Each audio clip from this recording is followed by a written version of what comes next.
ஸ்ரீ அக்னி புராணம் 23ஆம் பகுதி நீத்தார்கடன். மறைந்தவரின் 12ஆம் நாள் சபிண்டீகரணம் என்பர். அன்று அவர் ஆத்மா முன்னோர்களுடன் இணைகிறது. அன்று 4 பிண்டங்கள், ஒன்று மறைந்தவர்க்கு, மற்ற 3 தலைமுறை முன்னோர்களுக்கு. அவ்வாறே 4 கலன்களில் நீர் வைக்க வேண்டும். இறந்தவர்களுக்கான பிண்டத்தை மற்ற 3உடனும் மந்திரம் கூறி சேர்க்க வேண்டும். அதேபோல் நீரும் ஒன்றுடன் மற்றொன்று என கலக்கப்பட வேண்டும். பெண் பிண்டங்கள் கலக்கப்படும் போது மந்திரங்கள் இல்லை. ஆண்டுதோறும் நினைவு நாளன்று சிரார்த்தம் செய்து நீத்தாருக்கு பிண்டம் போட வேண்டும்.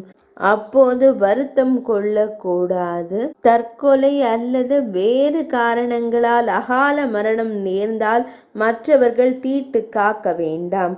உறவினர் அல்லாதார் பிணத்துடன் சுடுகாடு சென்றால் பிணத்தை எரிப்பதற்கு முன்பே நீராடலாம். சென்று திரும்பியவனும் பெண்களிடம் மகிழ்ந்து இருந்தவனும் நீராட வேண்டும். அந்தணர் பிணத்தை அவர்களே சுமந்து செல்ல வேண்டும். அனாதை அந்தணர் பிணத்தை சுடுகாட்டில் எரிக்க ஏற்பாடு செய்பவர்கள் சொர்க்கம் அடைவர். சிதைக்கு தீ மூட்டியதும் மறைந்தவர் உறவினர் அதனை இடம் வலமாக சுற்றி வர வேண்டும். உடுத்தியுள்ள உடுப்புடனே குளிக்க வேண்டும். நீட்டார் திருப்திக்காக 3 முறை நீர் ஏந்தி விட வேண்டும். வீட்டிற்குள் நுழையும் போது பாதத்தை சுத்தம் செய்து இல்லத்திற்குள் நுழைய வேண்டும். அன்று இரவு அற்ப ஆகாரம் ஏற்றுக்கொண்டு தரையில் படுத்துறங்க வேண்டும். 10ஆம் நாள் முகக்ஷவரம் செய்து கொள்ள வேண்டும். குறைப்பிரசவ குழந்தை, பல் முளைக்காத குழந்தை புதைக்கப்பட வேண்டும்.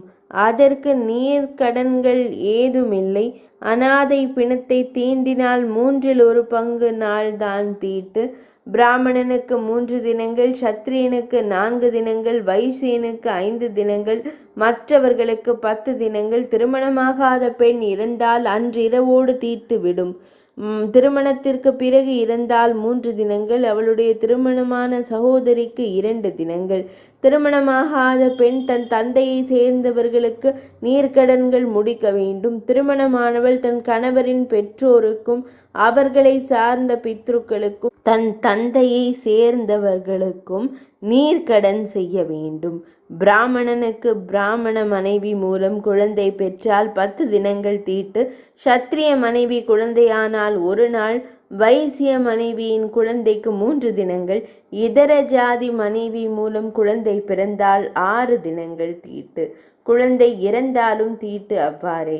மருமகள், பெண் வயிற்று பேரன், சகோதரி மகள், மைத்துனன், அவன் மகள் இறந்தால் நீராடியதும் தீட்டு விலகிவிடும். தாய்வழி பாட்டன், பாட்டி, ஆச்சாரியார் ஆகியோர் இறந்தால் 3 தினங்கள் தீட்டு.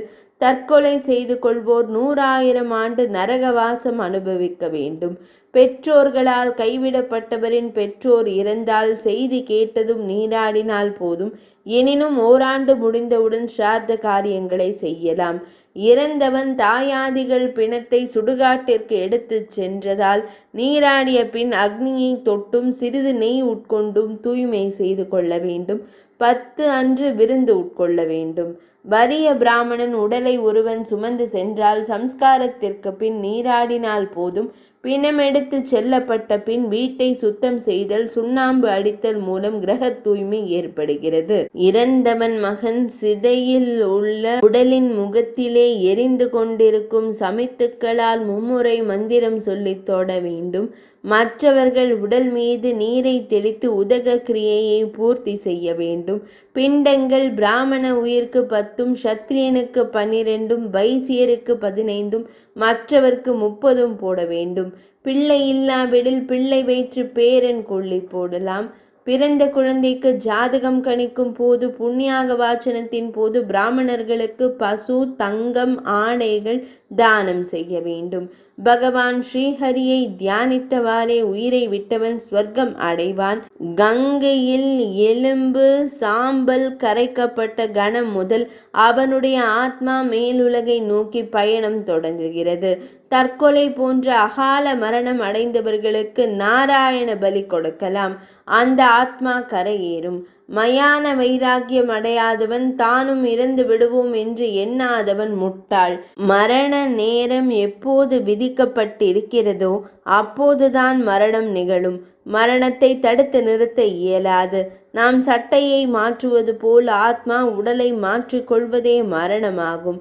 எனவே அதற்காக வருந்தலாகாது. 23ஆம் பகுதி இனிதே நிறைவடைந்தது.